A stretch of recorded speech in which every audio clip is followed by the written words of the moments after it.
Gernika Lumoko turismo bulegoak 18.669 bisitari zenbatu ditu 2021ko udan, aurreko urtean baino 8.505 gehiago. Bisitari gehienak estatutik etorritako turistak dira 177,18 hain zuzen ere.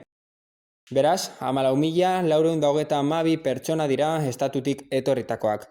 Antolatutako bidaiei dagokienez, 940 sarrera dituzten 28 talde iritsi dira, 2020 urteko datuak gaindituz nola ez. Izan ere, 2020an 68 turistako 3 talde baino ez ziren erregistratu. Baina turismo bulegotik gogorarazi dutenez, 2019 urteko datuetatik urrun, egon dira 2.262 pertsonarekin.